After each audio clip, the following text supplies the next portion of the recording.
to do, it was like, encourage students to go into manufacturing. And by doing that, it's about educating them. It's about educating them and their parents. At this point, we want to move it into the middle school area, but we'd like to even go further into the grammar school area, so kids know it's not just about going to high school for 4 years and then everybody has to go to college. It's not the case. Everybody is not good at the same thing, and there's plenty of careers out there that you can enjoy and have a passion for and make a good living.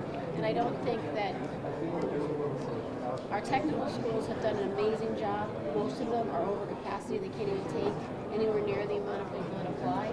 But there's other places for us to go with this. And since there's so much interest and manufacturers have so much need, the majority leader and I were talking about at different events we were in, different manufacturers that we've spoken with, and said, this is one of those really positive things about the state of Connecticut. These are industries that are thriving when others are not. These are places that are begging for workers to fit into their needs. So we figured that this is something that we could do going forward to help promote that. Yeah, and the factories simply aren't what they used to be.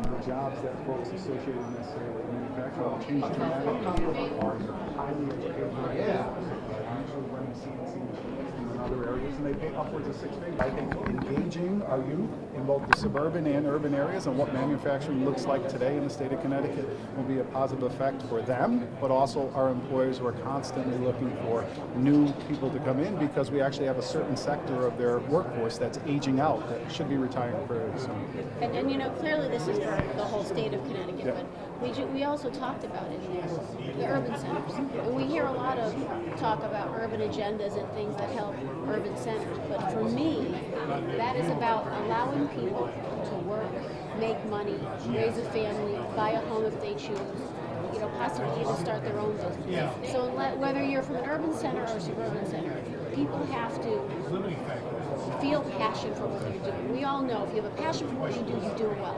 And so I think that a lot of these kids and even their parents don't necessarily understand that this is an option for them. It's a place for them to go, to get them out of doing things maybe they shouldn't be doing, and to give them hope. And as the majority leader mentioned, the perception of manufacturing is that, and you're in a dark, dirty, basement somewhere with a mask on and your hands are dirty. It's not like that anymore. It's not like that anymore. And majority leader and I were fortunate enough to meet with the superintendent of the Votech schools a few weeks ago. And the interesting part of it was, for their promotional literature, they had a young girl in high school, doing, I think she was welding or whatever she was doing, and her intention is to make that the image of manufacturing. It's not about old men sitting there with grease under their necks. It's not like that anymore. Anybody can do it. There's a need for it. These people are getting out of high school and getting jobs before they even get out of high school. Representative Nugent will tell you he works very closely with his technical school in Waterbury, and he has all those interns going through his plant while they're in high school, and he offers them jobs before they even get out. I mean, what's better than that?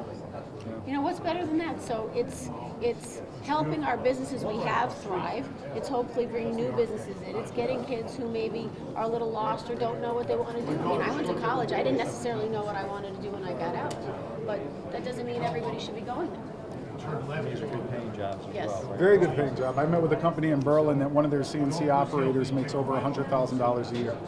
So these are very well paying jobs. The minority leader and I were on a panel talking to the manufacturers associated with CBIA. And we had talked about it before, but someone point blank said, our biggest problem is not being able to find the workforce we need to fill the positions. We have signs out all the time, help wanted. You should look at what you can do to help us. We had several conversations, started talking about the various people that we'd reach out to, and we put the framework of the bill together of us just having a relationship that is open to discussion, and we came up with the bill. And obviously the Commerce Committee, we're very happy introduced it, and we'll continue to work with them to ensure it gets passed.